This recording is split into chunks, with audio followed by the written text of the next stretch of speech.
Voilà, alors le programme de l'encéphale est régulièrement prévu une année avant la session. Donc, on avait prévu de parler de ce que le président Macron représentait dans l'imaginaire français il y a un an. Parce que, comme beaucoup d'entre vous, les hommes politiques importants, et en particulier les présidents de la République, sont souvent présents dans nos consultations. Les patients rêvent, ils représentent quelque chose de particulier, et en particulier le président Macron, puisque la dernière campagne a été particulièrement violente, elle a été particulièrement clivante dans les familles, peut-être même à l'image de ce qui se passe aujourd'hui aux États-Unis, selon ce qu'on nous rapporte avec Donald Trump. Et par ailleurs, ce qui nous intéressait, c'était cette fameuse expression du « en même temps », dont il disait qu'elle reflétait la complexité de sa pensée, et ça faisait écho bien évidemment avec notre métier, puisque nous savons que la pensée n'est pas simple, qu'elle n'est pas dichotomique. Donc ça nous a intéressé, cette notion de pensée complexe. Et puis, par ailleurs, nous nous sommes dit que nous, psychiatres, nous intéressons aux questions de santé. On s'intéresse évidemment à ce que nous disent nos patients, et on avait envie d'avoir le regard de deux éminents politologues qui nous font l'honneur d'être avec nous aujourd'hui pour enrichir notre réflexion de psychiatre. Donc, je vais présenter nos invités.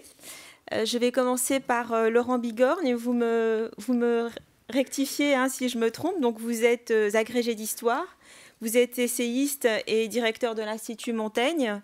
Vous avez publié en 2017 un ouvrage qui a attiré notre attention, évidemment, Macron et en même temps.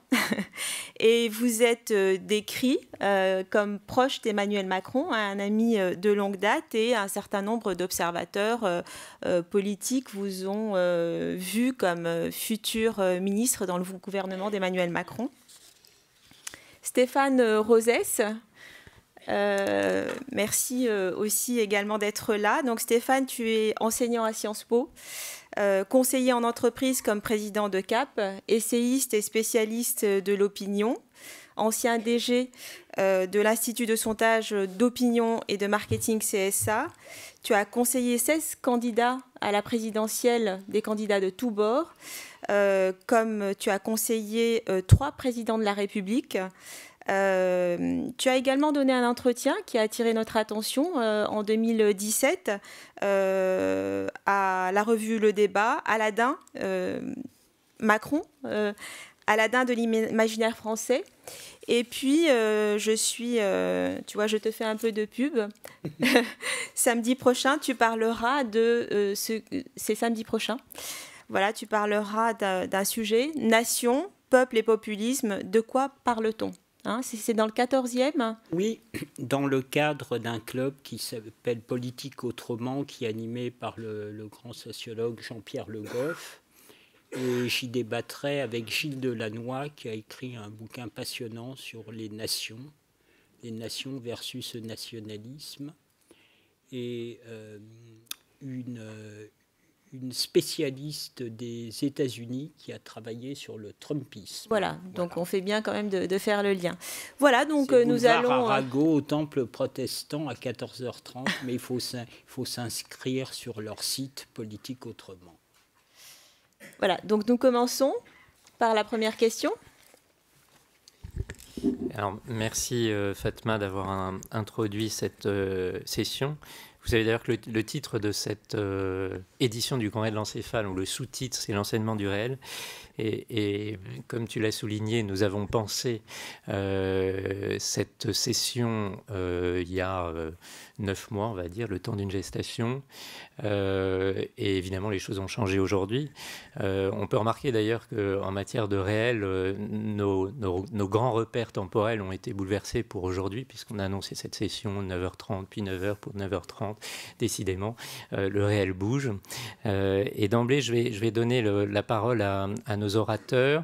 Alors, on lance le débat avec une première question Nous, on a plein de questions à leur poser, mais évidemment, on pourra enrichir ces questions de vos interventions et puis de ce qui naîtra de nos échanges.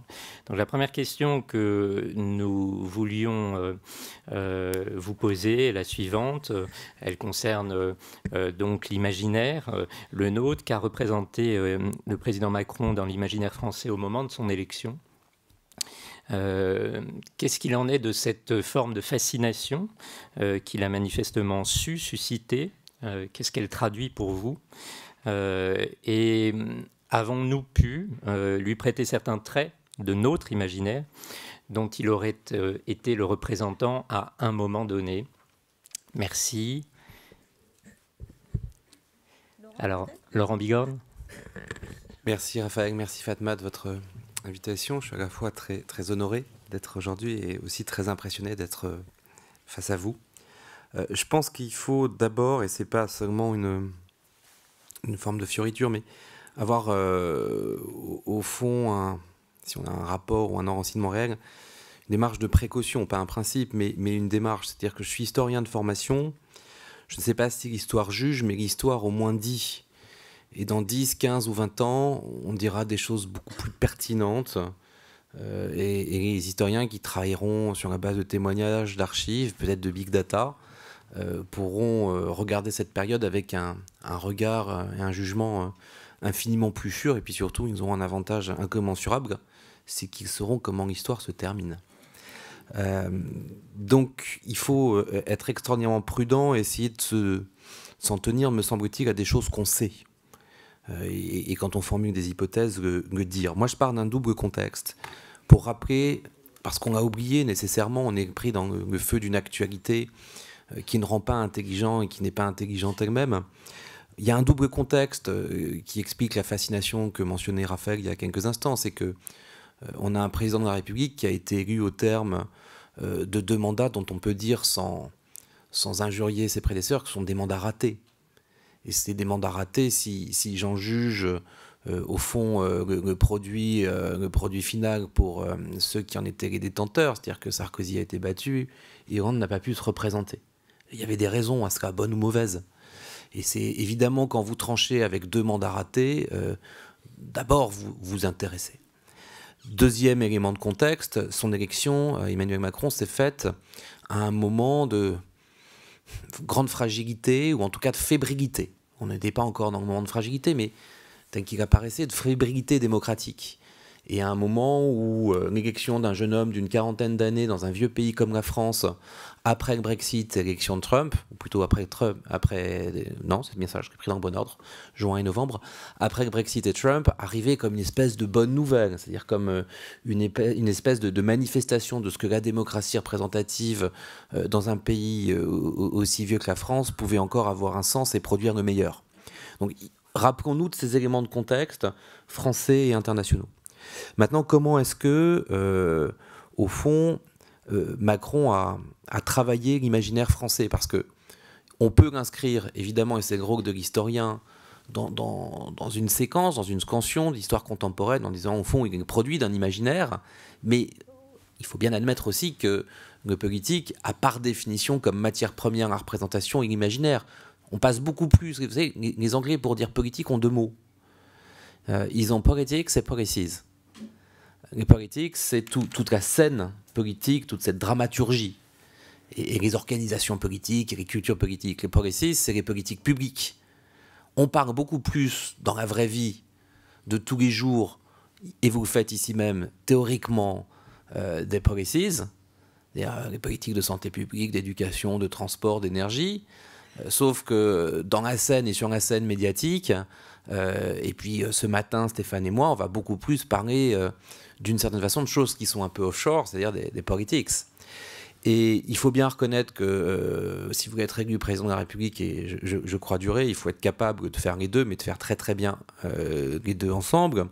Et une des choses que Macron a formidablement fait vibrer, me semble-t-il, dans la séquence 2015-2017, c'est sa capacité à travailler, à coudre un parcours avec l'imaginaire français. J'en prends quelques exemples pour rappeler les choses.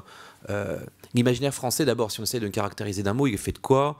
On sait tous que notre pays comment dire, imbibé du culte de la grandeur, de sa grandeur passée, en tout cas de ce sentiment qui est unanimement répandu parmi les élites françaises que nous avons un rôle messianique. On n'a plus un rond, mais on continuera d'éclairer le monde. Hein, vous savez bien qu'on n'a pas de pétrole, mais des idées. Cette grandeur messianique, elle est attachée à un autre trait caractéristique, qui est un peu un invariant de la vie politique française, c'est on est à la recherche du grand homme. Cette folie qu'est l'élection présidentielle consiste juste à s'interroger pour savoir qui est le meilleur d'une génération sur 66 millions de personnes. En l'occurrence, c'est là où démographiquement on est rendu aujourd'hui, en ayant très peu de chances d'aboutir. Donc on est attaché non pas à la résilience d'un bon vieux régime parlementaire où les conflits seraient publics, les accords de gouvernement absolument transparents. On est dans un système un peu démoniaque ou démiurgique où on recherche le grand homme. Et donc cette grandeur entretient par ailleurs chez les politiques français quelque chose de tout à fait singulier que je n'enregistre pas en Allemagne, en Belgique, aux Pays-Bas, en Grande-Bretagne, ou dans une toute moindre mesure, qui est un rapport névrotique à l'histoire. Et j'y reviendrai en concluant cette intervention liminaire. Et derrière, là où Macron a formidablement bien joué, c'est qu'il a aussi joué de quelque chose qui est présent dans la culture politique française, qui est à un moment ou à un autre le besoin, le goût de transgresser. Et on a vu, pour moi, il y a des similitudes, ensuite elles sont toutes choses étant égales par ailleurs, mais il y a des similitudes entre son ascension et celle de Sarkozy. Avec une volonté, un plaisir dans la transgression de l'ordre politique, de la gauche, de la droite, transgression des autorités. On joue contre les corps intermédiaires, on joue contre les parlementaires, on joue contre son camp, parfois on joue contre soi-même. Et au final, cette triangulation permanente donne le sentiment, ou en tout cas alimente une capacité de rebond ou d'existence et évidemment de subversion. Je prends dans le rapport à l'histoire, et j'en termine là, puisqu'il s'agissait quand même d'essayer de nourrir l'imaginaire, Macron, je crois, a essayé de construire, ça on a essayé de nous montrer dans le livre avec Alice Baudry, Olivier Duhamel, un imaginaire cousu sur trois personnages qui ne tiennent pas nécessairement ensemble. Vous pouvez reprendre le discours qu'Emmanuel Macron a prononcé à Orléans, je crois que c'était en 2016, lors de ce qu'on a appelé les fêtes joanniques. Et son éloge de Jeanne d'Arc est hallucinant. Il a été peu vu à l'époque, en tout cas on n'en a pas gardé nécessairement une mémoire. Je peux vous dire que le Premier ministre et le Président étaient hystériques. Il a dit dans son discours des choses sur Jeanne d'Arc se comparant à la pucelle, expliquant que au fond il était prêt à y aller seul contre tous, y compris à faire le don de soi au pays. Discours qui était manifestement très prémonitoire et une vraie transgression et une vraie provocation pour un ministre qui devait, à minima, à ceux qu'il avait nommés et choisis, un minimum de solidarité. Donc. Le deuxième personnage, dont la référence, là aussi, est constante et récurrente dans le phrasé macronien, si j'ose dire, c'est De Gaulle. Y compris d'ailleurs quand il est utilisé à contresens à Toulon en février 2017 sur un « je vous ai compris » censé boucler une polémique vaine née en Algérie et employé dans un territoire qui est très marqué par son héritage pied noir, totalement à contresens. Et puis il y a un troisième personnage, hein, c'est Guizot. Et alors, Guizot, c'est « enrichissez-vous ». Hein, c'est à la fois je fais la révolution, c'est le titre du bouquin programmatique de Macron, et en même temps je suis celui qui cherche à terminer la révolution. Vous savez, on dit toujours que la révolution française elle a mis un siècle à se terminer. C'était un peu la vision qu'en avait François Furet, et parmi ceux qui ont aidé à la terminer, je ne dis pas que ce qu'on est en train de vivre là est une révolution, que ça va durer un siècle, hein, pas d'analogie, mais Guizot a été et a constitué, le moment Guizot était un moment important, tentative de fermeture par le haut de la Révolution française. Et je suis très frappé de voir que Macron connaît parfaitement ces figures, les utilise, pas nécessairement dans la profondeur, mais il utilise au moins le signifiant de ces figures. Elles ne tiennent pas nécessairement ensemble. Jeanne d'Arc, elle a un côté Antigone, et De Gaulle, il a un côté Créon. Et on sait très bien que Antigone et Créon ne font pas nécessairement bon ménage. Jeanne d'Arc, elle a un côté révolutionnaire qui, à la fois, peut flatter l'historien conservateur que fut Guizot, mais qui, d'une certaine façon, vu l'instrumentalisation qu'on peut en faire, peut aussi être très dérangeant. Et je ne tiens pas le général de Gaulle pour un Guizot. Pour de Gaulle, Guizot est un bourgeois Et De Gaulle est un militaire qui s'inscrit dans une tradition beaucoup plus bonapartiste que conservatrice libérale.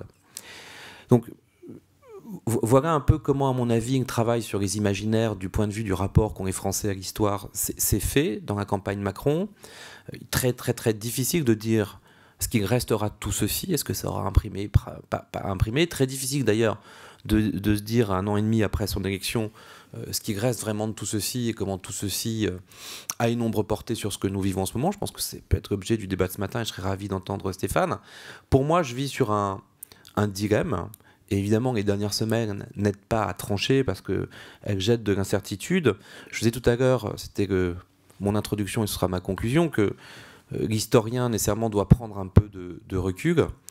En réalité, si je regarde bien les choses, je suis toujours incapable de vous dire si l'élection d'Emmanuel Macron et les policies, c'est-à-dire la politique mise en œuvre, est plutôt l'apanage d'une alliance des bourgeoisies. C'est une des interprétations qu'on pourrait former, ou au contraire, est-ce qu'on est dans une logique de transgression, c'est-à-dire du président qui voulait que les jeunes deviennent très riches, qui était du côté d'Uber contre les taxis, et qui voulait faire, je reviens à son livre éponyme, La Révolution.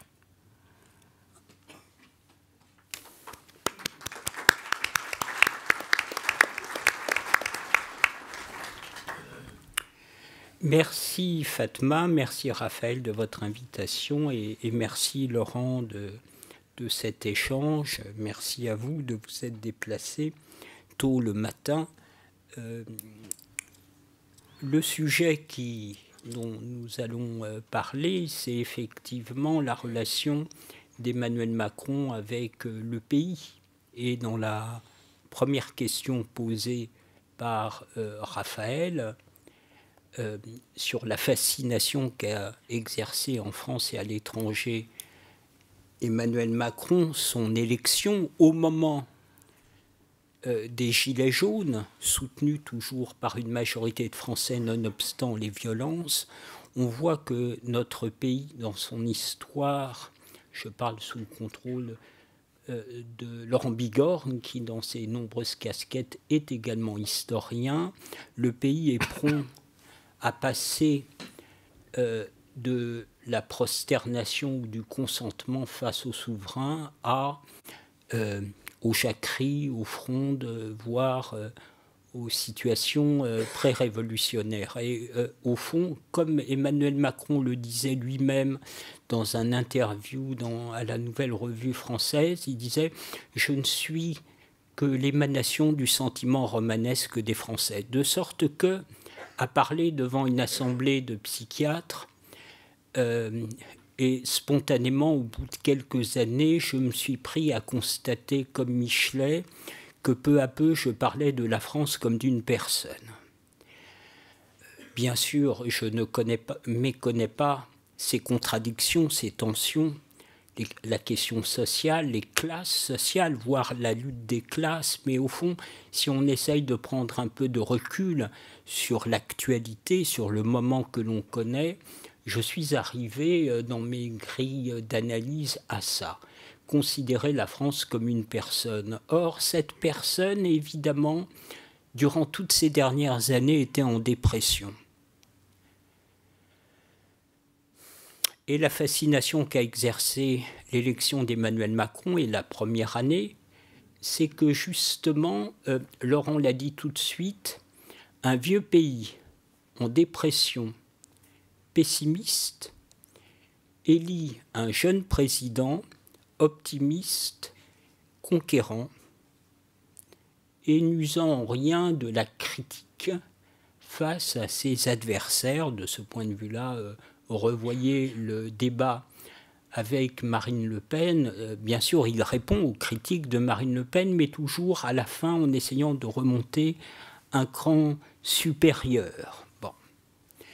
Alors, pourquoi donc la France est-elle en dépression depuis un quart de siècle? Et pourquoi, d'un certain point de vue, le mouvement des Gilets jaunes, j'imagine qu'on en parlera tout à l'heure, en est également l'expression?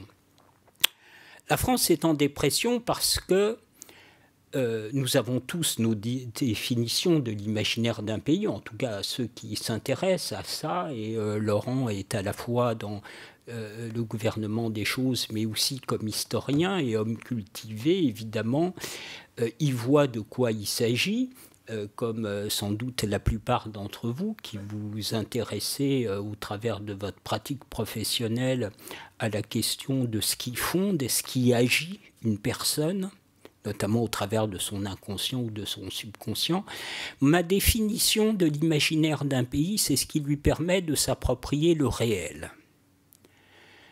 Peuplade, ethnie, nation, empire, au fond, chaque communauté humaine, en tout cas de sapiens, conscient qu'il va mourir, a besoin de s'assembler avec d'autres, de sorte de faire face collectivement au réel.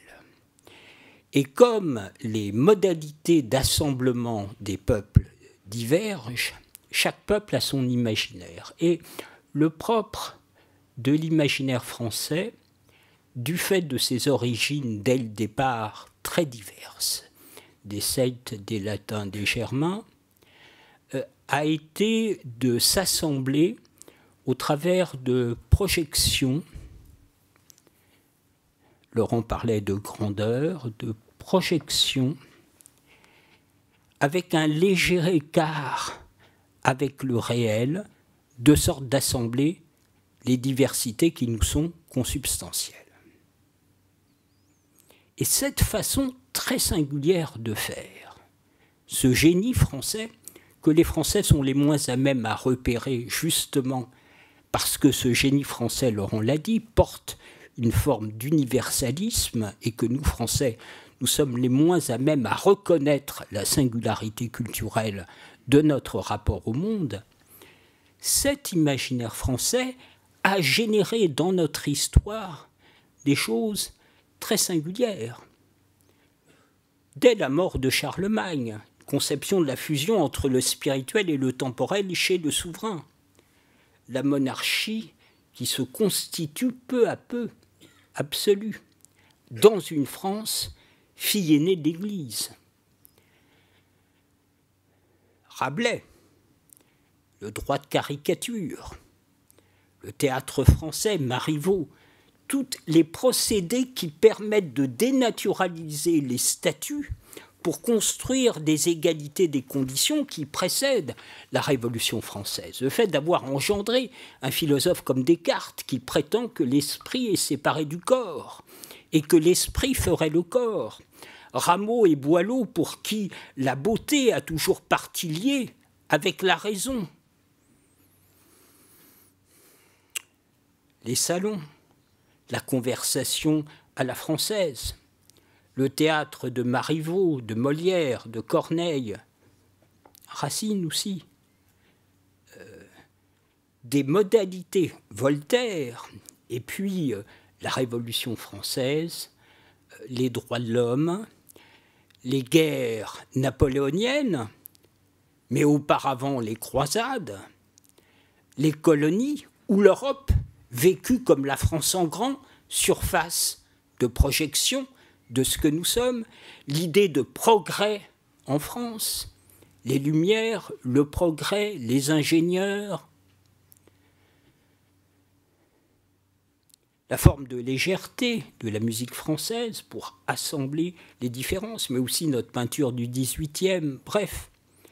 Le génie français agit dans tous les secteurs de la société à l'insu même des individus, tant il leur semble naturel d'être ce que nous sommes. Échangeant à l'Élysée avec François Hollande, je lui avais demandé pourquoi il avait dit au Mali que c'était le plus beau jour de sa vie politique, alors qu'on aurait pu penser que c'était son élection.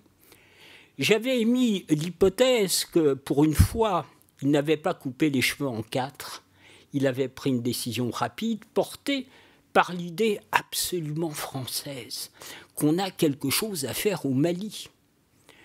75% des Français les soutenaient, la décision d'aller au Mali.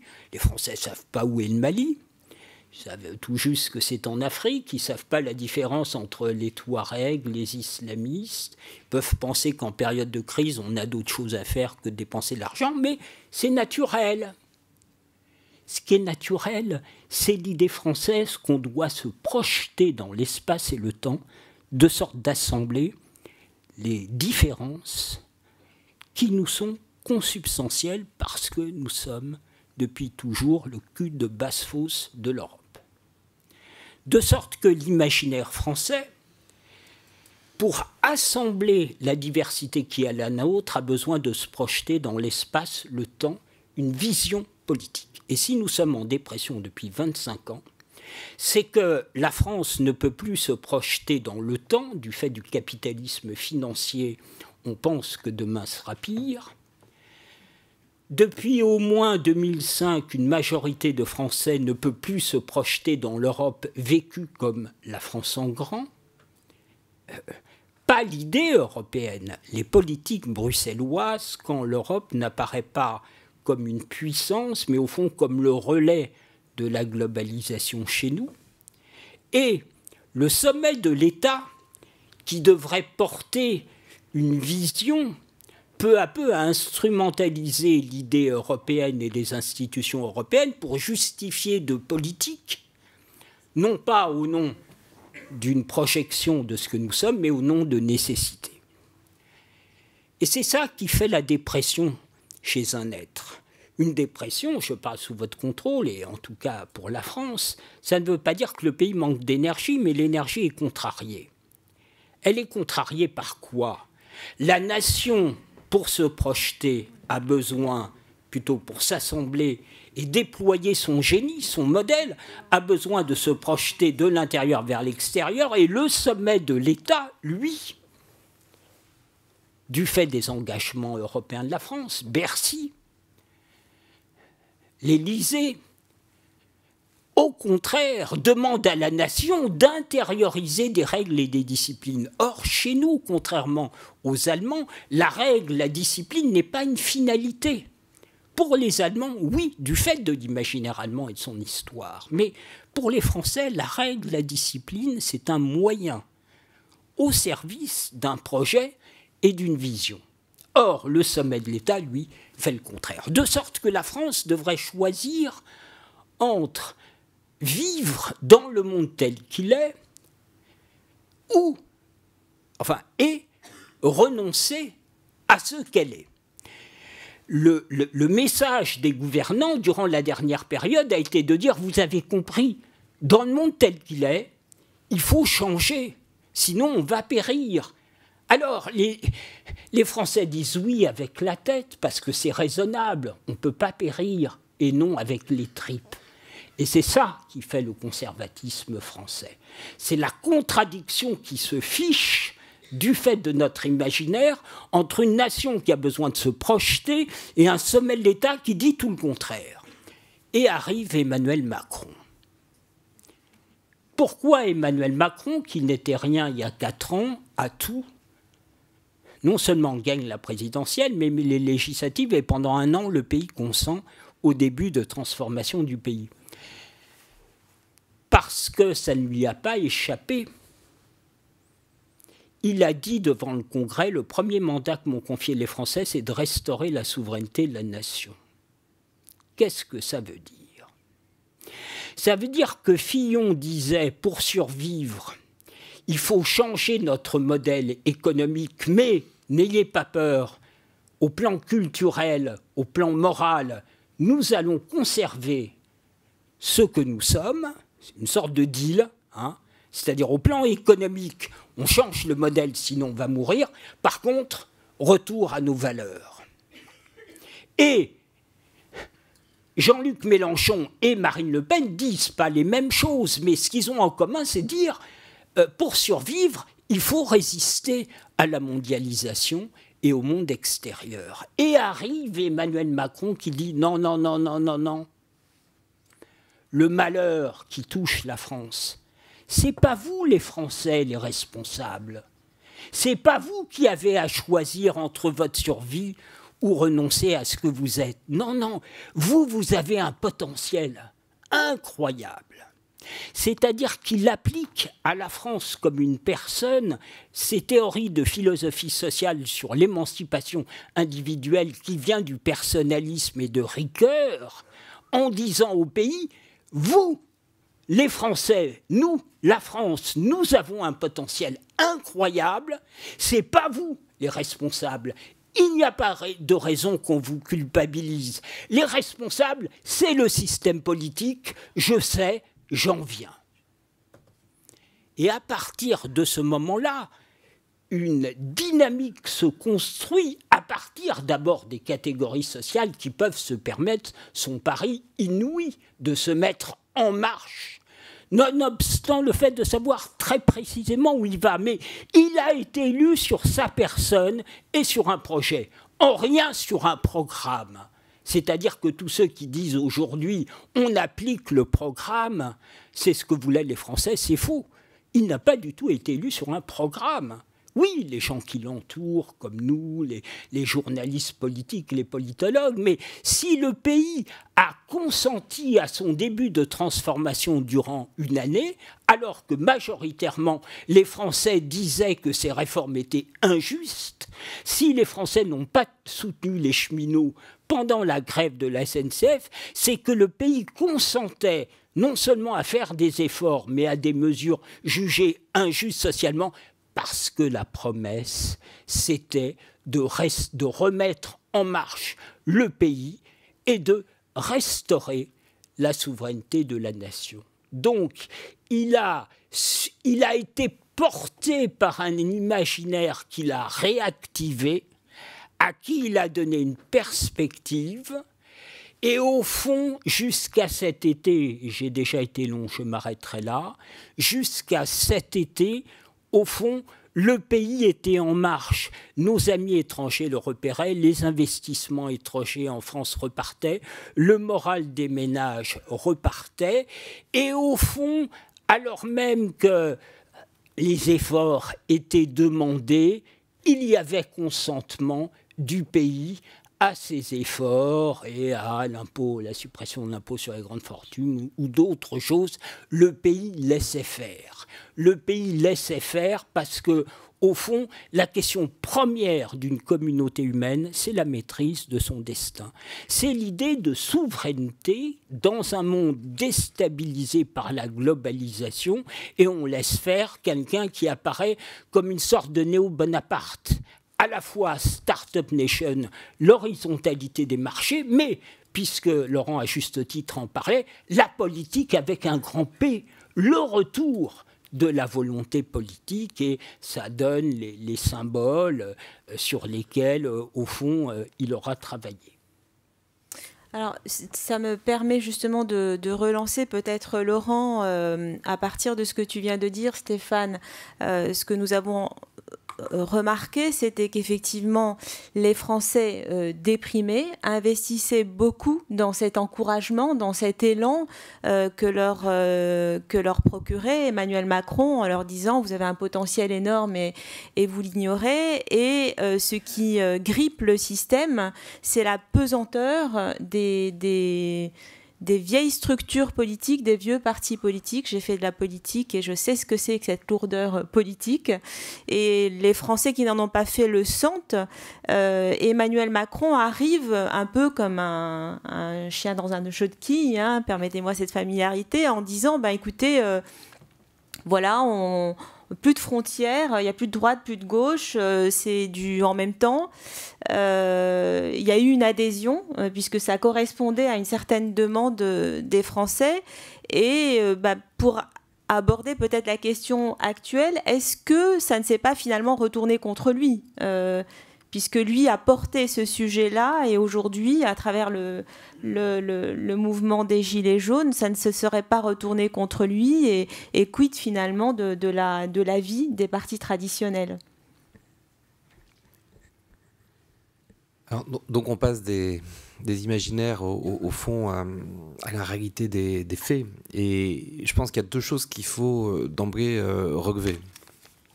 La première, c'est que la crise dans laquelle on s'installe, comme toute crise, a des causes extraordinairement profondes. Moi, j'ai le sentiment d'une perte de sentiment de maîtriser son destin qui remonte à l'orée des années 2000. C'est-à-dire que La France n'a pas su négocier l'élargissement de 2003. Elle n'a pas su s'inscrire à l'époque comme un des leaders en Europe sur le modèle d'Europe que nous voulons, pour des raisons qui tenaient à la fois à un Chirac vieillissant, une absence de leadership, et puis beaucoup de morgue, beaucoup d'arrogance aussi, vis-à-vis des pays d'Europe du Nord, des pays d'Europe centrale et orientale, c'est-à-dire que les deux blocs qui nous font face aujourd'hui, qu'on appelle le pacte de Visegrad et la Ligue hanséatique. La crise de 2008 nous a donné ou nous a laissé le même sentiment d'abandon, alors que la France a été plutôt résiliente. Ces établissements bancaires sont les seuls en Europe à avoir à peu près tenu par rapport à des établissements néerlandais, britanniques et allemands qui sont effondrés. Et on en voit encore les stigmates aujourd'hui. Et puis, l'échec de Sarko de 2012, tout simplement parce qu'on sent bien qu'une ligne a été perdue entre ce qu'il avait voulu incarner entre 2004 et 2007 et ce qu'il a pu délivrer. Celui de François Hollande, où, pour des raisons qui sont à la fois différentes et assez similaires au fond, ces deux hommes, d'une certaine façon, ont encombré leur présidence de petits faits et gestes personnels qui sont venus brouiller la perspective, diluer le projet et au final donner un sentiment ou achever de donner un sentiment d'impuissance du politique. Et quand vous regardez ça sur la longue durée, vous avez un pays qui dans le même temps encaisse des chocs qui sont ceux d'une vague terroriste à partir de 2012, qui va monter progressivement jusqu'à des phénomènes de plus en plus violents, mais parallèlement du sentiment que sur la scène internationale, après tout, qu'est-ce qu'on est 60 millions de Français face à 1,3 milliard de Chinois. Donc j'ai vraiment le sentiment que l'histoire contemporaine toute récente, cette période qui s'ouvre avec, au fond, tout ce qui va se passer en Europe après la monnaie unique, a été extraordinairement mal gérée par les élites politiques et économiques de ce pays. Laissant au fond, ou donnant le sentiment à la population qu'il y a en gros un tout petit groupe, ceux qui s'en sortent, et puis et donc qui vont passer au travers de toutes ces crises, et puis un autre groupe, celui très majoritaire, de ceux qui ne s'en sortent pas. Ça, c'est la première. Enfin, et Macron n'est évidemment pas comptable de tout ça. Hein. Il n'est pas comptable de tout ça, et ça n'est ni son cousin, ni son frère, ni son ami, pour reprendre la fable de La Fontaine. Le deuxième point qui permet de nuancer, c'est pas pour nous donner des espoirs, ou c'est pas du tout non plus pour nier que nous sommes dans une crise, mais moi je suis toujours très frappé de ce que, quand on regarde un peu les choses de façon distante, le Front National et la France Insoumise, qui donnent le sentiment de vouloir surfer ou instrumentaliser cette crise, sont tout aussi en crise que les partis traditionnels. Le Front National, c'est un parti qui existe depuis 50 ans, qui ne parvient pas à arriver au pouvoir, et qui est une PME familiale. Ces deux principaux leaders, l'actuel et la future, se détestent, incarnent des lignes politiques qui sont radicalement différentes. Alors vous allez me dire, vu de Mars, ça reste le Front National. Enfin, en réalité, à chaque fois que ces gens s'approchent du pouvoir, ils se brûlent les doigts. Ça ne veut pas dire qu'un jour ou l'autre, sur un malentendu, ils ne vont pas le prendre. Mais il faut voir à quel point leur turpitude, leur malhonnêteté, leurs méfaits, leurs mécomptes sont connus aussi des Français. Le nombre d'affaires judiciaires, je ne dis pas que ça a nécessairement une importance sur ceux qui les soutiennent et qui votent pour eux. Et la France Insoumise, c'est pareil. Regardons la réalité statistique de la présence de M. Mélenchon dans l'espace public aujourd'hui quand on s'approche des élections. Il est en chute libre parce qu'il nous apparaît tel qu'il est, c'est-à-dire quelqu'un d'assez dangereux, d'assez violent et agissant dans le cadre extralégal de façon très décomplexée. Ce qui a été vrai tout au long de sa carrière politique. Hein. C'est quelqu'un qui n'a vécu que de l'argent public et que de turpitude et de business familial. Prenez le bouquin qui a été écrit par deux journalistes du Point sur M. Mélenchon. Jusqu'à nouvel ordre, il n'y a pas eu de poursuite en justice. Et me semble-t-il, le business de la France Insoumise est extraordinairement bien explicité. Je donne toujours un élément qui permet de comprendre les choses. La personne qui s'occupe de la formation des élus, je sous-titre pour tout le monde, la pompe à fric, au sein de la France Insoumise, et le compagnon de la fille de M. Mélenchon. Donc il a sans doute été mis là parce qu'il était le meilleur de son parti pour faire ça. Il y a peut-être d'autres raisons qui expliquent qu'il était mis là. Donc, vous voyez bien que, j'allais dire, la descente aux enfers des organes politiques français, et puis au fond un cycle qui peut être tout à fait, si je le regarde avec mes lunettes d'afro-libéral, une dynamique schumpeterienne, hein, c'est-à-dire qu'on détruit et puis on crée, mais au fond l'affaissement des forces politiques françaises n'est pas une caractéristique des partis établis, et avec des partis qui au marge seraient formidablement féconds, révolutionnaires et porteurs d'un projet nouveau. Donc c'est pour ça que cette crise elle est aussi grave, et c'est une crise du politique en réalité. C'est une crise du politique avec, et c'est pour moi le fait que j'en retiens d'abord et avant tout, c'est ce à quoi est confronté Macron aujourd'hui, et il l'incarne en plus, c'est le refus du fait majoritaire. C'est-à-dire qu'on ne peut vivre en démocratie représentative que si à un moment il y a, entre nous tous ici dans cette salle et avec tous nos concitoyens, un accord tacite, explicite même d'ailleurs en réalité, qu'on apprend à l'école, quand les cours d'instruction civique sont bien faits, c'est que une fois passée l'élection, que je sois du côté de ceux qui ont voté avec le vainqueur ou du côté de ceux qui ont voté avec celui qui a perdu, je suis bien dans la même nation et j'accepte mon destin commun. J'attendrai d'ailleurs la prochaine élection ou la prochaine sollicitation électorale pour m'exprimer, et exprimer ma colère, mon consentement ou au contraire mon indifférence. On n'est pas aujourd'hui, pour une partie de ceux qui manifestent, mais une partie de ceux qui disent les soutenir, où on n'est plus dans l'acceptation de ce consentement à la majorité.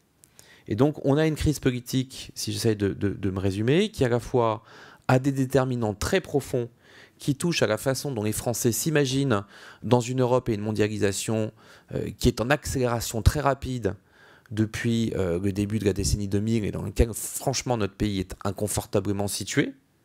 Et là aussi, on pourrait faire de l'histoire et dire qu'après tout, le refus d'expliquer en 83 ce qui a été tournant de la rigueur fixe un ADN qui est un ADN un peu de déni de la classe politique française.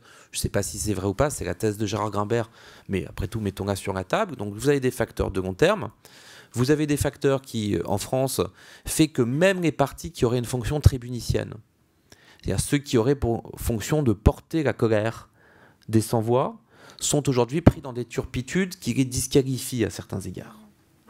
Et donc il n'est pas, comment dire, impossible à partir de là qu'un mouvement de sans-culottes, et il n'y a aucune, je le dis avec beaucoup de respect, un mouvement d'inspiration sans-culottes, mais sans idéologie non plus bornée ni définie, un mouvement qui est d'ailleurs incapable de se structurer à ce stade, d'une certaine façon émerge. Ce qui est intéressant maintenant, une fois qu'on a posé ces causes de long terme, est-ce qu'on est capable, non pas de réenchanter, mais est-ce que le président Macron est capable de reprendre la main? C'est-à-dire, est-ce qu'il est capable de faire, est-ce que d'autres forces politiques sont capables de faire une pédagogie de la situation, une analyse suffisamment profonde, et d'avoir le niveau d'effort suffisant, d'inspiration, de travail, de mise en commun, de mise en dynamique de ceux qui, manifestement, imaginent que la France a une place en Europe et dans la mondialisation, pour apporter des éléments de réponse, pas seulement technocratiques. Ça, c'est mon travail. Je fais ça à longueur de journée. C'est-à-dire qu'on me dit, voilà, qu'est-ce qu'il faut faire pour lutter contre l'échec scolaire? Ben, j'explique qu'il faut dédoubler les classes de CP et de CE1. Ça, c'est une réponse technocratique, elle est absolument nécessaire. Mais comment est-ce qu'on recrée du consentement et comment est-ce qu'on donne aux gens le sentiment à nouveau que le jet démocratique en vaut la peine parce qu'il y a une efficacité sous-jacente. Une efficacité face à une crise dont j'ai rappelé, c'était mon premier pilier, qui a été très profonde, et une efficacité à un moment où tous les acteurs qui sont censés apporter des réponses sont en situation de faillite intellectuelle et morale. C'est ça le sujet, et c'est un défi, non pas pour un homme, hein, c'est un défi pour une génération.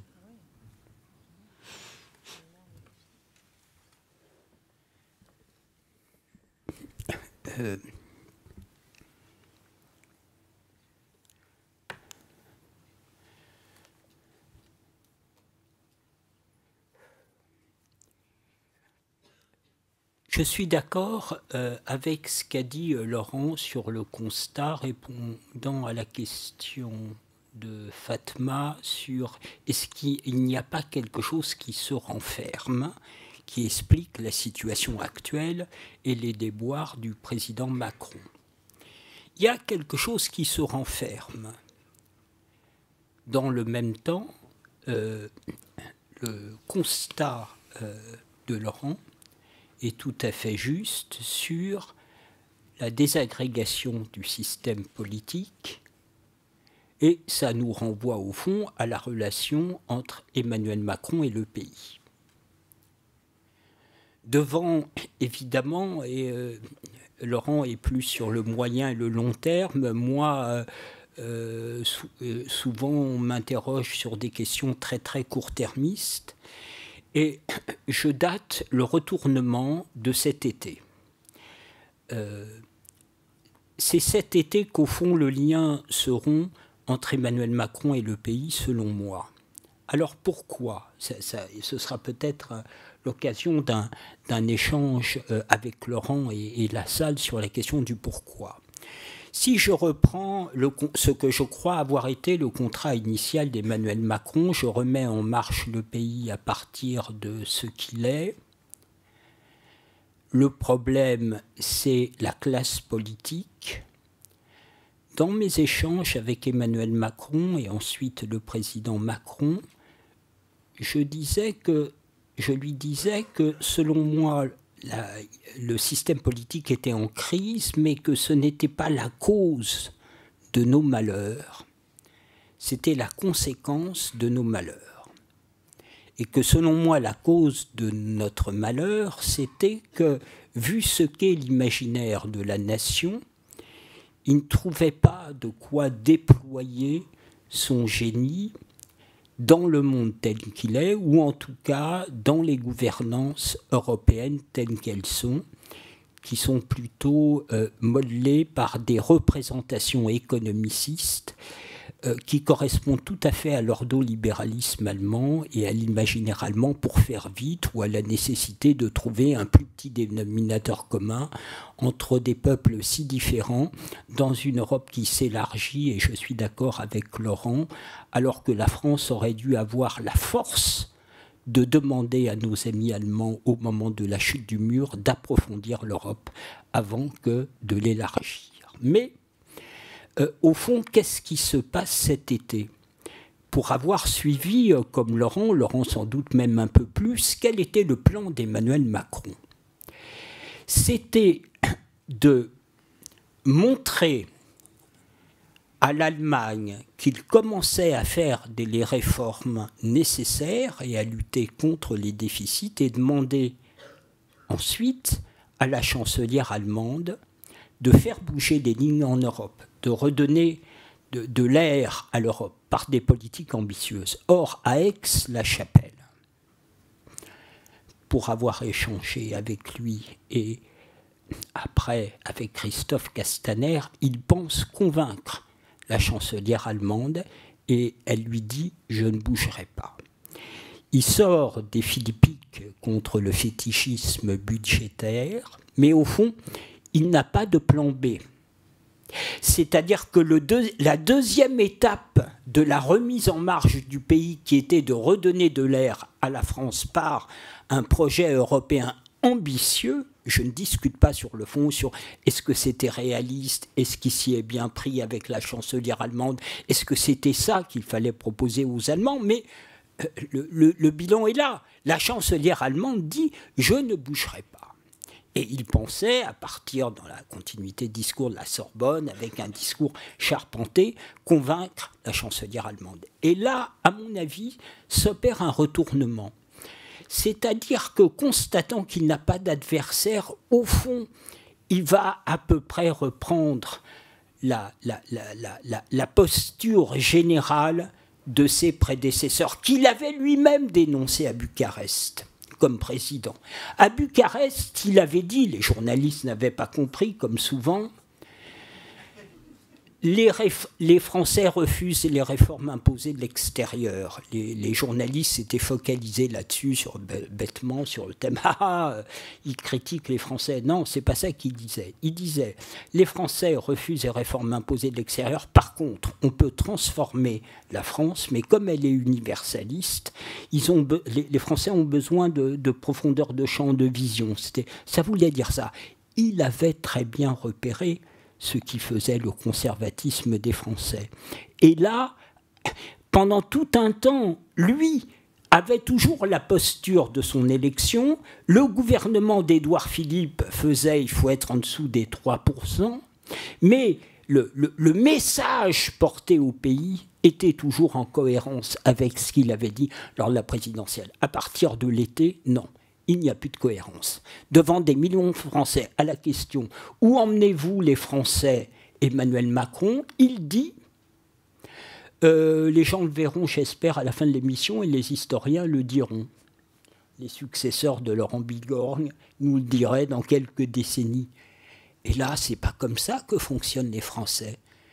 Les Français, ils acceptent les réformes si on leur dit là où on les emmène. Et là, c'est déjà la marque d'un premier dérèglement du propos initial. Deuxième dérèglement, mais tout ça est lié, effet système, c'est qu'il met un personnage qui commet un acte répréhensible, c'est pas une affaire d'État, Alexandre Benalla, mais il les met entre lui et les Français. Le sort d'Alexandre Benalla semble plus important que la qualité de sa relation directe aux Français. Bon. Et puis, ainsi de suite. En un mot, c'est là l'hubris chez Emmanuel Macron. Parce que dans les critiques maintenant à l'égard d'Emmanuel Macron, y compris de gens venant, de gens qui l'ont soutenu et tout ça, on entend des termes genre imposture, imposteur et tout.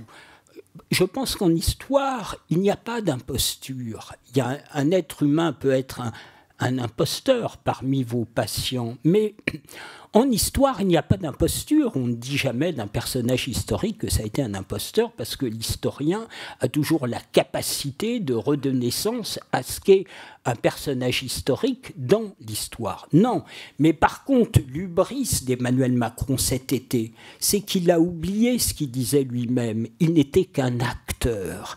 Et là, il se prend pour un auteur, comme la plupart de ses prédécesseurs, sitôt arrivés à l'Élysée. Un acteur n'est pas un auteur. Un acteur, d'ailleurs, on ne peut pas dire il y a imposture.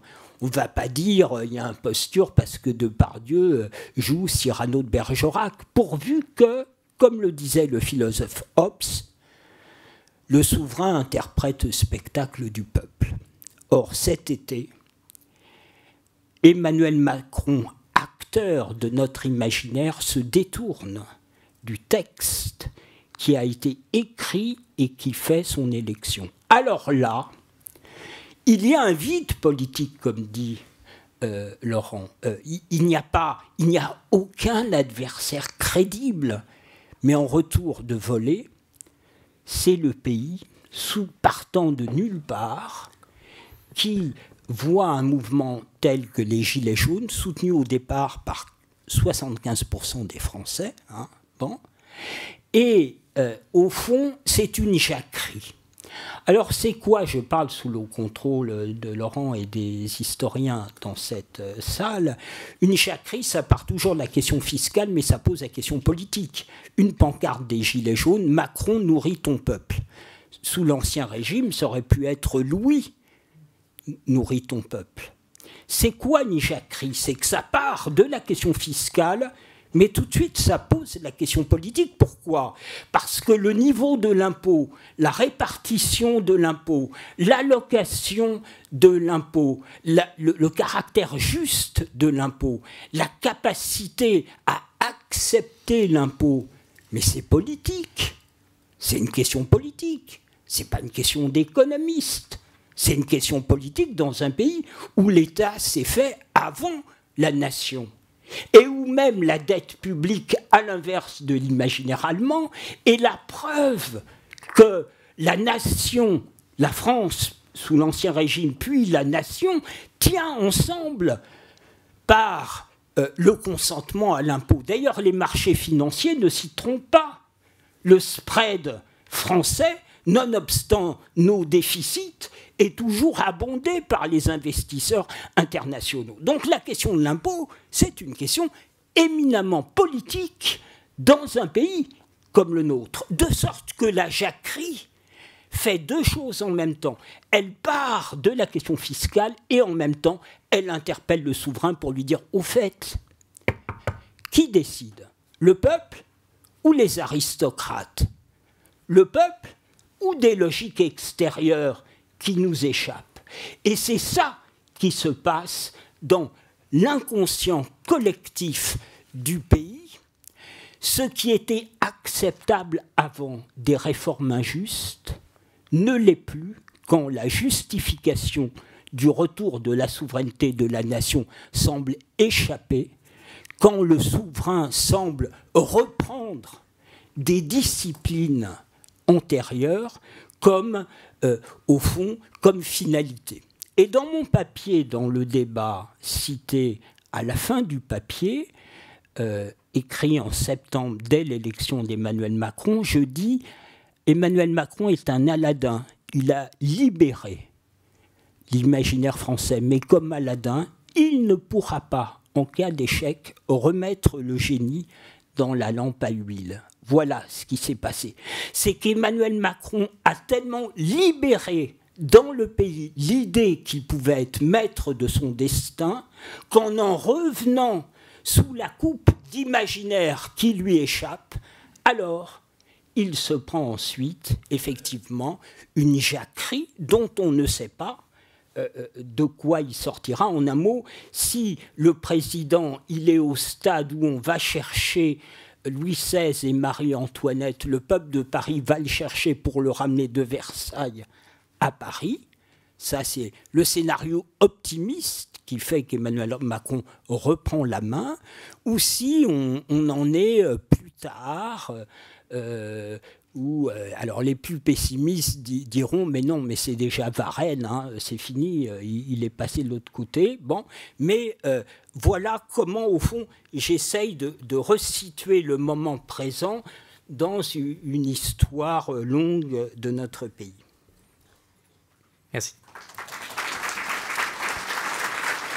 Merci beaucoup Stéphane. Je voudrais essayer d'articuler ce que vous venez de dire l'un et l'autre, Laurent, Stéphane, sur deux plans, l'individu lui-même, Macron, et puis la question des grands changements sociaux dont il aurait joué. Sur l'individu et ses jeux avec les mouvements sociaux, donc tu le décris comme Aladin ou apprenti sorcier, et cette question de la tabula rasa des partis politiques, mais tu as aussi fait référence à cette très curieuse interview publiée dans la Nouvelle Revue Française.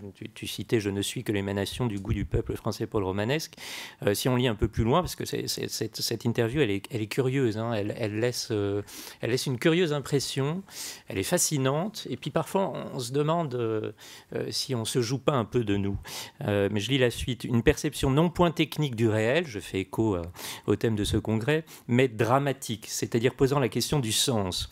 C'est ce moment où la politique devient une matière française, que la politique se redécouvre comme matière romanesque, veut dire cela très précisément. Ce que nous appelons la politique est un lieu où se pose, pour toute la société, la question dramatique du sens. Alors je me demande s'il n'y a pas une confusion, s'il parle de drame, de dramatique ou de tragédie, et si en fait cet effort d'anticipation n'est pas ce qui le conduit à, comme il l'annonçait d'ailleurs d'emblée dans son discours d'Orléans en 2016, à monter sur le bûcher, c'est-à-dire s'il n'anticipe pas en héros tragique, et alors du coup il serait acteur-auteur ou acteur agi par son destin et conduit à sa perte. Donc à l'échelle individuelle, romanesque, dramatique, tragique, je me demande si lui-même ne s'y perd pas.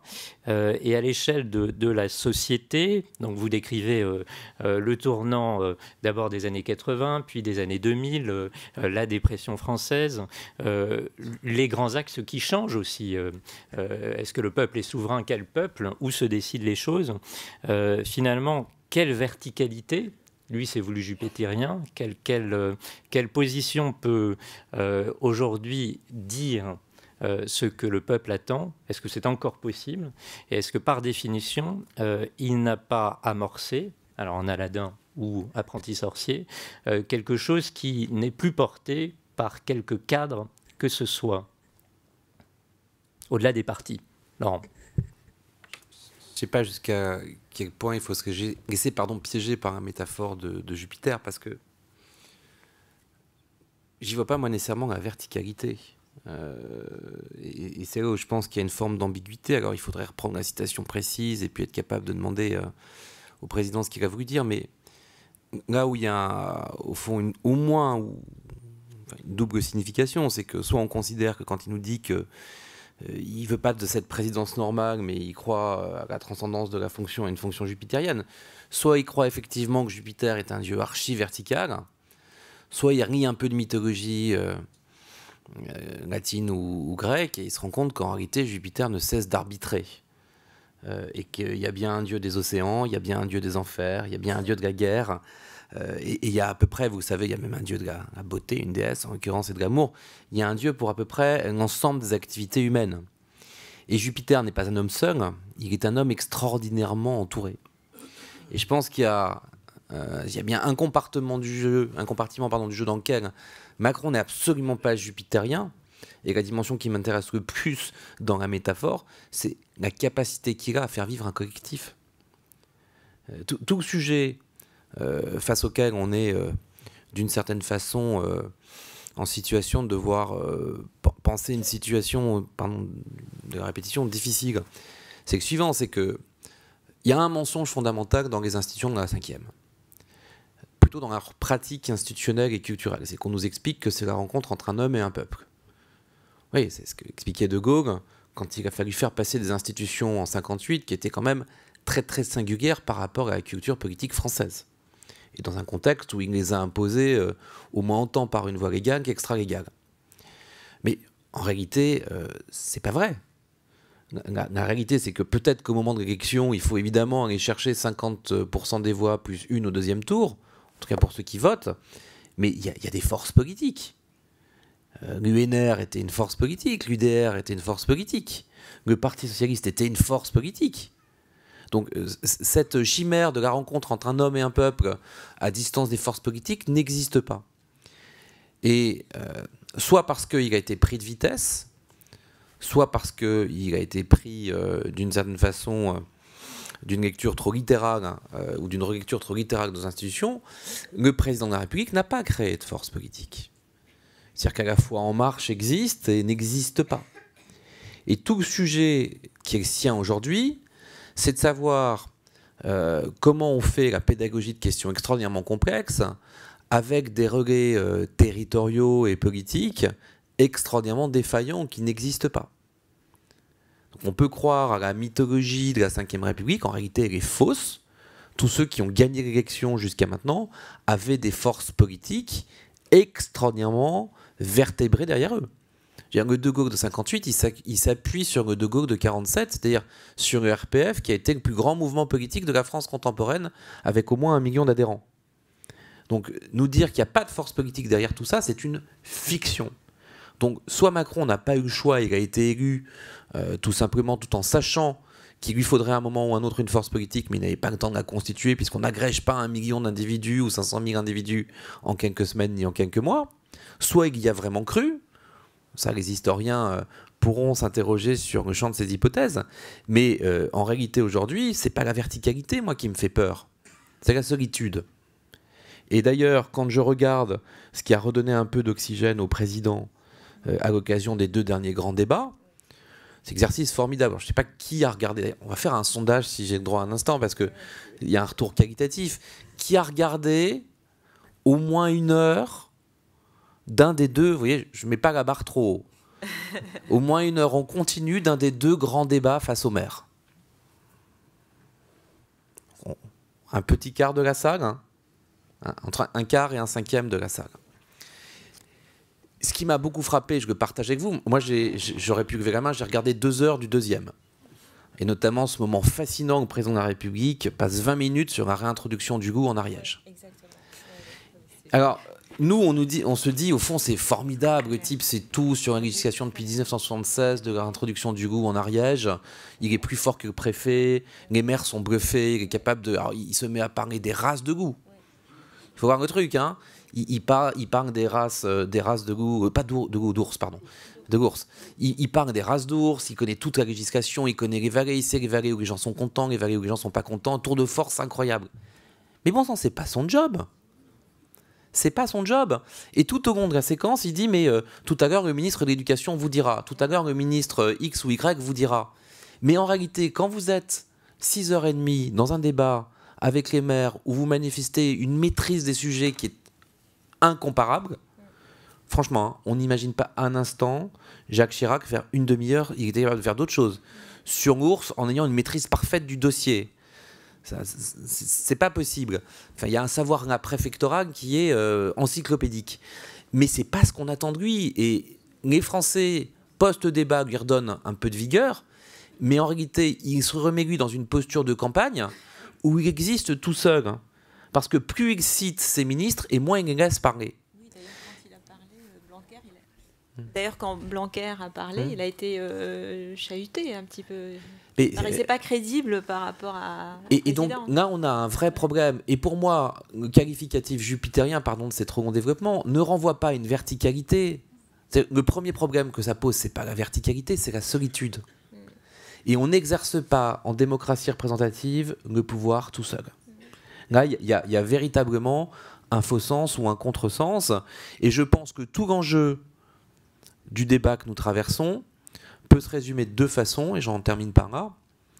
Premièrement, il n'est pas anormal, on serait les uns et les autres totalement déraisonnables d'exiger ça, que le président de la République, comme tous ses prédécesseurs élus pour la première fois, fasse une partie de son apprentissage sous nos yeux. Le métier de président, c'est pas un métier qu'on reçoit à la naissance. Et on l'a bien vu pour prendre des cas récents, mais c'est pas le fait d'avoir été président d'un conseil général, d'un département rural ou maire de Tulle, mais ça pourrait être maire de Nancy. C'est pas le fait d'avoir été maire qui vous dit comment répondre à Erdogan ou à Trump. C'est tout à fait autre chose, et c'est un travail sur soi, et c'est un travail avec les autres. Donc moi, il y a une partie du grand débat et de la crise que nous intéressons, que je vois comme positive, c'est qu'on a un président qui continue à faire sa courbe d'apprentissage. C'est normal, on ne naît pas président de la République, on est roi ou on est monarque, mais on ne naît pas président de la République, et c'est heureux. Il y a un deuxième sujet, c'est est-ce que ce débat, moins qu'une énergie que je ne sais pas très bien décrire, mais va redonner au président le sentiment, y compris parce qu'on va décerner des personnalités qui vont sortir du débat, tel maire, tel président de conseil général ou régional, va redonner au président le sentiment d'urgence qu'il y a à constituer un vivier pour pouvoir gouverner, et donc se prêter à un exercice beaucoup moins solitaire dans un contexte où la recomposition d'une classe politique de bon niveau ne peut pas se faire par les partis, puisqu'il ne pourvoit plus la classe politique de gens forts. Mais est-ce qu'on va être capable, sur la deuxième partie du quinquennat ou les 2/3 qui restent au quinquennat, grâce à ce que nous vivons en ce moment, de voir des femmes et des hommes émerger dans les territoires susceptibles de prendre des responsabilités? Puisque manifestement, le seul vivier des partis classiques et d'En Marche ne suffit pas à produire un personnel politique d'un niveau suffisant, capable d'être un relais, aussi bien dans la pédagogie que dans la mise en œuvre, c'est-à-dire l'exécution. Et moi, c'est la question, vous voyez, je suis très loin de l'imaginaire quand je pose cette question, mais c'est la question très opérationnelle que je me pose. À écouter Laurent, puisque les questions posées sont des questions fondamentales, pas simples, et qu'au fond, on tente d'y répondre à partir de quand même pas mal d'années de travail et de réflexion, je comprends que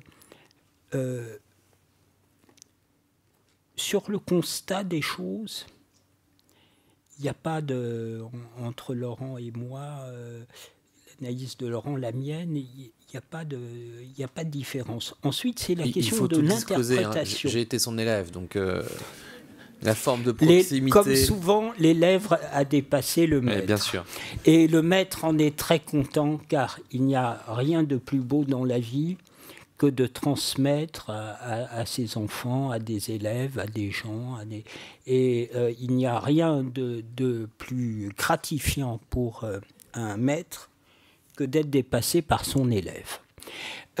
Mais au fond, s'il fallait être caricatural, il y a d'un côté ceux qui disent que nos malheurs viennent d'institutions verticales, les institutions de la Ve République, l'idée gaulienne, et que ces institutions empêchent le pays de déployer tout son potentiel. Ça, c'est une explication.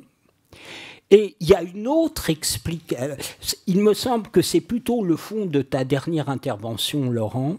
Et il y a une autre explication qui est la verticalité dans des périodes historiques est une nécessité et pour la nation française, et elle est en ce moment empêchée par un environnement, un type de gouvernance qui nous entoure et au sommet de l'État, à Bercy notamment pour faire vite et caricatural, qui est contraire à ce que nous sommes et qui fait notre dépression, le conservatisme, les jacqueries et tout. Bon, ça c'est plutôt, je dirais, au-delà des constats communs, ça c'est plutôt la grille d'analyse qui est la mienne. Et derrière, je me demande, Laurent, si ultimement, bizarrement, derrière, il n'y a pas, au fond, qu'est-ce qui agit un être et un individu. C'est comme le débat sur la grâce ou la foi. Est-ce que c'est l'intérieur ou l'extérieur ? Moi, je suis arrivé ces 20 dernières années à l'idée que c'est le bas qui fait le haut. C'est-à-dire, c'est le bas qui fait les institutions, qui fait la représentation politique. Et je me demande si toi, Laurent, ta grille d'analyse n'est pas plutôt... il y a une dialectique, c'est un peu les deux, parce que tu insistes beaucoup dans ton dernier propos sur la question de l'efficace, sur la question des courbes d'apprentissage. Donc, alors, moi, je voudrais dire, dans les Gilets jaunes, au fond, la conversation, elle va avoir lieu là, et puis elle va continuer. Et comme nous sommes des professionnels, nous sommes très attentifs à confronter le réel et l'imaginaire. Dans mon esprit, il n'y a pas de contradiction entre le réel et l'imaginaire n'étant que, pour moi, la façon qu'ont les gens et les peuples de s'approprier le réel. Bon. Par contre, il y a des chocs, comme disait Lacan à la question, mais alors c'est quoi le réel ? Il avait répondu, le réel c'est qu'on se cogne dedans. Bon, voilà, le président Macron s'est cogné dans les Gilets jaunes et une forme de jacquerie. Et derrière, il y a les éléments d'inquiétude qu'a dit Laurent sur si le président Macron ne renoue pas avec le pays et si, selon moi, il n'arrive pas à faire bouger l'Europe, et notamment l'Allemagne, en s'appuyant sur la leçon des Gilets jaunes. Il a commencé à le faire, mais comme souvent chez lui, à moitié et un peu tard. Il a dit aux autorités européennes qu'entre les revendications légitimes et son projet européen, il choisirait toujours les revendications légitimes, comme si, bizarrement, il pouvait y avoir une contradiction entre les revendications légitimes des Français et ce qu'est son projet européen. Normalement, les deux devraient être en face. Mais pour terminer, je dirais, ma crainte, c'est que s'il échoue, on aille vers un régime autoritaire parce que, au fond, c'est-à-dire s'il échoue à comprendre ce qui se noue, et je suis d'accord avec Laurent, ce n'est pas des questions techniques, si Blanquer il est hué, c'est que le sujet, c'est pas Édouard Philippe. Le sujet, c'est pas Blanquer. Le sujet, c'est pas Buzyn. Le sujet, c'est le lien direct entre les Français et le président. Et les Français étaient prêts à aller peu à peu, d'où l'ambivalence avec la violence aidée par les réseaux sociaux et les chaînes d'information, c'est qu'il y avait une ambivalence. Tout le monde condamne les violences, mais au fond, dans ce qui est devenu système médiatique, il y avait l'idée que ce qui faisait que les autistes le sont un peu moins maintenant. Alors, s'il vous plaît, que les spécialistes de l'autisme ne viennent pas m'engueuler tout à l'heure pour avoir utilisé le terme autisme, bon, ou le caractère sourd. Bon, ce que je veux dire par là, c'est que, par exemple, la revendication du RIC, contrairement à ce que disent certains, c'est pas du tout de la démocratie participative et tout, c'est remettre le souverain sous la pression, effectivement, du bas. Bon.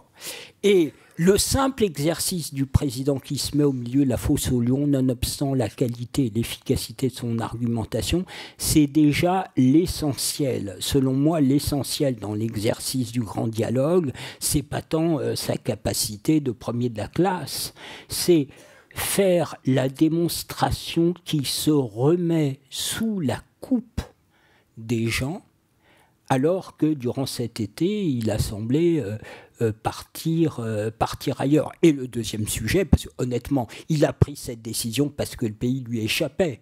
Donc il s'est dit comment je peux faire pour essayer de recranter avec un pays qui m'échappe. Hein. C'est ça purement et simplement. Bon, cette affaire de grand débat. La question, c'est que à partir du moment, et ça semble être le cas, où des gens se déplacent et viennent dire des choses, le sujet derrière, c'est qu'est-ce qu'il va en tirer comme conclusion et est-ce qu'il va revenir à son projet initial, mais ça veut dire qu'il faut faire différemment avec l'Europe et avec l'Allemagne, ou est-ce qu'il peut compter seulement sur sa finesse, sa compétence, son expertise, et remettre peu à peu le pays sous un réseau de contraintes dont le pays devrait comprendre que c'est pas facile d'être président et qu'il vaut mieux déléguer au président le soin de résoudre les contradictions internes à la nation qu'Emmanuel Macron demanderait au pays de supporter, plutôt que de projeter à l'extérieur nos différences,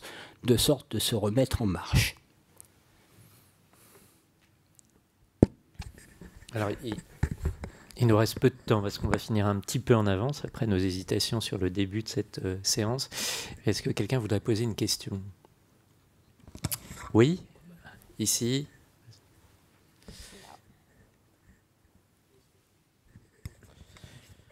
Oui, bonjour. Alors j'ai des scrupules à parler après deux personnes aussi brillantes et cultivées, mais surtout en ce moment, il faut que les gens d'en haut écoutent les gens d'en bas. Alors ce que j'ai à dire, c'est que je me demande si les Français ont voté pour l'imaginaire Macron ou s'ils ont voté contre le réel, caricaturé par l'affaire Fillon et les déceptions des deux mandats précédents, qui étaient bien réels, eux.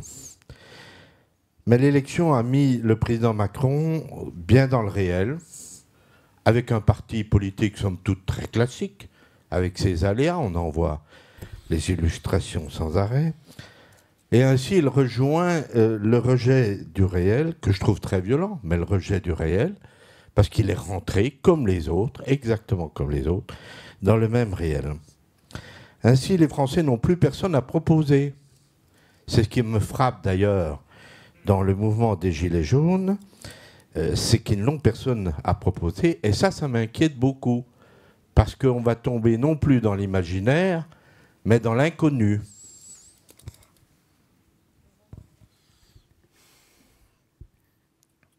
Bon, j'espère ne pas avoir donné exclusivement le sentiment que j'étais quelqu'un d'en haut, parce que il n'y a pas, il n'y a pas de honte à être du milieu, d'en bas, d'en haut, de je ne sais où. Je crois absolument pas au vide. C'est-à-dire que pour le coup, tous ceux qui nous expliquent Macron au chaos, on fait peu d'histoire. Je ne dis pas ensuite qu'il y a des alternatives plus séduisantes. Mais il y a des gens malgré tout dans En Marche, il y a des gens hors d'En Marche. Ce qui me fait aussi énormément sourire quand on m'explique que Macron au chaos, très bien, mais enfin, même en 2016 et fin 2016, le nombre de ceux qui expliquaient que jamais il ne pourrait être élu président de la République était encore assez important. Donc on est dans un moment où si on travaille par analogie et qu'on regarde 95, qui était un moment de crise assez grave, au sens où on avait le sentiment que les Français refusaient une réforme, ils refusaient un pouvoir, et on commençait à avoir des logiques d'affrontement. Alors, pas du tout comme elle se matérialise aujourd'hui, mais entre les partis et les syndicats, et une voie quasiment sans issue, avec un Premier ministre qui, à l'époque, nous disait droit dans ses bottes. Il y avait un point rassurant en 1995, c'est qu'il y avait une scène démocratique et qu'on voyait bien ce qu'était l'alternance. La vraie différence aujourd'hui, c'est qu'on ne le voit pas. Au sens où tout s'est absolument effondré. Le PS doit être à 4% dans le sondage d'Elab hier. Les Républicains sont entre 10 et 13, je parle sous le contrôle de Stéphane. Enfin, vous voyez que le bloc des deux partis qui ont formé l'ossature de la vie politique de ce pays depuis 1958 est réduit à une quinzaine de pourcents, les deux. Et donc, il y a 85% des gens qui se projettent sur d'autres forces.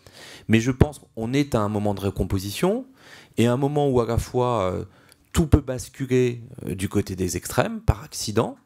Non pas que je crois du tout à des alliances entre le Front National et la France Insoumise, mais je pense que les Gilets jaunes, pour reprendre tout à l'heure les approches que décrivait Stéphane, c'est évidemment pas un mouvement qui se cristallise par le haut, mais il se cristallise par le bas. C'est-à-dire que l'électeur qui est plutôt Mélenchon ou France Insoumise commence à se dire mais tiens, c'est vrai qu'après tout, cette question de l'immigration ou cette question de l'islam de France, c'est une question importante.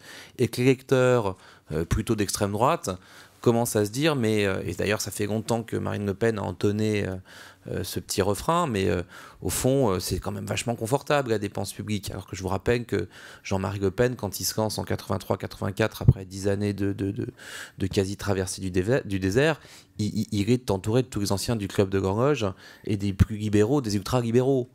Donc on voit bien que ces cultures sont en situation d'absorber à mesure que ces mouvements croissent. Et je ne crois absolument pas à ce que M. Mélenchon et Mme Le Pen puissent se retrouver un jour, autrement que dans la contestation du système. En revanche, le syncrétisme par le bas, qui consisterait à dire que demain les Gilets jaunes absorbent par exemple une partie des électeurs de la France Insoumise et que dans le cadre d'une discussion politique avec le Front National, il y ait des choses possibles, ça me paraît tout à fait envisageable. Mais on peut aussi avoir des scénarios de sortie par le haut. Donc, je suis très mal à l'aise pour répondre à votre question, si ce n'est pour vous dire qu'il y aura de toute façon une dynamique et il y aura de toute façon un certain nombre de combinaisons politiques qui verront le jour, aussi bien dans En Marche ou à ses marges qu'aux extrêmes. Oui, une question à M. Rozès, s'il vous plaît. Je suis Dr Bendia, donc tunisien, pas français. Vous avez parlé de la dépression de la France. Et dans la dépression, il n'y a plus d'énergie, c'est-à-dire qu'il y a une anédonie complète, alors que vous avez bien dit qu'il y a encore de l'énergie. Donc je pense qu'il y a peut-être une dépréciation ou une désagrégation, comme vous avez dit plus tard encore, qu'une dépression caractérisée, par exemple, dans le cadre psychiatrique. Je me rappelle. Puis ensuite, il y a 3 questions qui devraient se poser vis-à-vis de ce mouvement, etc. Parce que nous vivons peut-être beaucoup plus que la France, en Tunisie, ce problème-là et ces problèmes de désagrégation, de dépréciation ou de dépression au niveau des politiques, etc. Donc la première question, est-ce que ce sont les politiques qui gouvernent en France ou en Tunisie, ou bien est-ce que c'est les multinationales ou le CAC 40, par exemple, français? La première question, à y répondre, et à répondre aussi aux Gilets jaunes, peut-être, et à ceux qui sont dans la misère en Tunisie, par exemple, etc., et qui coupent les routes maintenant, qui coupent les voies ferrées, pour dire « donnez-nous à manger, donnez-nous à boire ». Cette première question ramène aussi au terrorisme. Le terrorisme, qui est un catalyseur de ces problèmes qui sont mondiaux. Et la réponse de la France à ce genre de situation serait-elle effectivement, je ne dirais pas à long terme, effectivement efficace par rapport à ce qui se trame? Et enfin, le problème de l'immigration. L'immigration vers la Tunisie pose problème maintenant. Effectivement, on commence à avoir des lobbies de la région effectivement subsaharienne, malienne, etc., vers la Tunisie, comme effectivement des flux migratoires vers l'Europe. Et l'immigration, effectivement, dans ce nationalisme qui monte, même en Tunisie, pas seulement ici, pose aussi problème. Il faut y répondre. Sinon, effectivement, on va tous un peu vers des désorganisations où il y a un morcellement, mais chaque morceau a de l'énergie, mais l'énergie n'est pas rassemblée. Et merci. Merci de votre question portant sur la dépression en France et en Tunisie. Alors, Olivier Bouvel-la-Maisonneuve a fait une conférence, je crois, en Tunisie même. Il est d'ailleurs là, au premier rang. Je ne sais pas si vous le connaissez, mais j'avais vu avec un très grand intérêt tous ses travaux, approche psychiatre, psychanalyste, sur, au fond, notre sujet, c'est-à-dire qu'est-ce qui anime les peuples. Les peuples dans leur singularité. Je ne connais évidemment pas du tout la Tunisie, mais l'histoire. Mais je comprends que la Tunisie n'est pas l'Algérie, n'est pas le Maroc. C'est pas seulement lié à la question du colonialisme, mais avant même les périodes historiques. Donc je suis très scrupuleux à ne pas m'avancer trop sur des pays. Mais la leçon que je tire sur les pays que je connais un peu mieux, la France essentiellement, mais aussi un peu l'Allemagne, l'Angleterre. J'avais eu la chance de co-organiser un séminaire de recherche au Bernardin sur l'identité des peuples européens et comment ça fonctionne l'Europe. La leçon que je tire, c'est qu'un pays où il y a une cohérence entre son imaginaire, c'est-à-dire les représentations culturelles, les institutions, les modalités économiques et de rapports sociaux, est un pays plus harmonieux, qui se déploie. Ça a été longtemps le cas de l'Allemagne, où il y avait une cohérence totale entre l'Allemagne, son environnement, ses modalités de relations sociales, la conception de la politique économique. Et puis ça a commencé à se dégrader en Allemagne quand, à force d'attendre que les Grecs, les Français et les autres se transforment en Allemands, Angela Merkel a proposé aux Allemands de se transformer en Suisses. Et ensuite, elle a ouvert les vannes de l'immigration en méconnaissant 3 principes même de l'imaginaire allemand quant à son rapport à l'extérieur et aux défis, qui a fait la montée de l'extrême droite, pas seulement à l'AfD, mais à l'intérieur même de la droite. Et il est à redouter de la situation quand Angela Merkel va partir. Donc il y a des pressions justement quand il n'y a plus cohérence entre l'imaginaire culturel, les institutions, le politique et l'économique. Alors, la question première, me semble-t-il, vous l'avez évoquée, la question première des peuples, c'est la maîtrise de son destin. C'est-à-dire que chaque peuple arbitre différemment le bon, le juste et l'efficace. Et s'il y a une montée des replis dans le monde, s'il y a une montée des nationalismes, des populismes, Laurent l'a cité, mais on a en tête de quoi il s'agit. Je ne vais pas faire le tour des continents comme expression de ça. C'est justement qu'il y a eu un vice de forme dont nous sommes tous responsables. C'est que, contrairement à ce qu'attendait Montesquieu, le négoce n'entraîne pas la pacification des relations entre les peuples. Les modalités de la globalisation économique, financière et numérique sortent des gonds de la mondialisation mosaïque d'imaginaires différents. De sorte que c'est Condorcet qui l'emporte sur Montesquieu. C'est cette idée tout à fait incroyable et très française aussi que le progrès, l'efficace, pourrait s'autonomiser des communautés humaines et du culturel. C'était le reproche que faisait Condorcet à Montesquieu. De sorte que, selon moi, le néolibéralisme que nous connaissons aujourd'hui, c'est-à-dire les modalités de la globalisation, c'est le contraire du libéralisme, et c'est ça qui entraîne ce qu'on appelle l'illibéralisme, c'est-à-dire la réaction des peuples qui se renferment. Emmanuel Macron avait dit en septembre, à très juste titre, devant les ambassadeurs, les peuples régressent au caractère primitif de leur imaginaire. C'est ça que nous connaissons au travers de l'illusion que la gouvernance et l'efficace économique, financière, numérique pourraient se faire hors d'une maîtrise par son encastrement dans le bon et le juste. A fortiori maintenant, avec les défis environnementaux, on le voit sur la taxe écologique. Qui peut faire accepter à un peuple que demain ce ne sera pas les mêmes modalités qu'hier, parce que sinon on risque de mettre en grave péril, et dès maintenant on met en grave péril la planète. Ce n'est pas les gouvernances, c'est les nations. C'est des espaces culturellement suffisamment cohérents pour que les politiques fassent accepter d'arrêter avec la cupidité. Vous voyez les rétributions des milliardaires sur la planète. C'est parce que eux-mêmes ne sont pas insérés dans ce qu'il y a de convenable, qu'il y a une telle échappée d'une gouvernance par la technique, par les chiffres, par l'idée que le droit pourrait être un marché, qu'on irait chercher au plan international le droit le plus compatible, non pas avec les conceptions des communautés humaines qui devraient les précéder, mais par la transaction immédiate. Et c'est ça le moment terrible de régression que nous connaissons.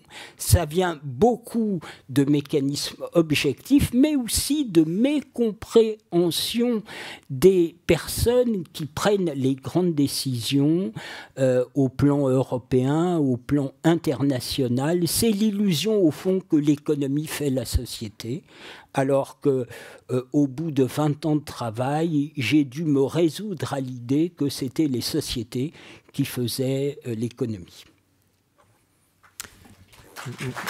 Merci beaucoup pour cette dernière intervention. On va libérer nos orateurs à l'heure dite, même un tout petit peu en retard. Je vous invite à prendre une pause. Et puis, non, il n'y a plus de questions, on n'a plus le temps. Je vous rappelle qu'à 11h15, Lambert Wilson lira un beau texte de Jean Delay, L'écarté de la grille, accompagné par Ophélie Gaillard, violoncelliste, dans l'Amphi bleu. À mon avis, précipitez-vous. Et encore une fois, merci beaucoup à nos orateurs. Bonne journée à tous.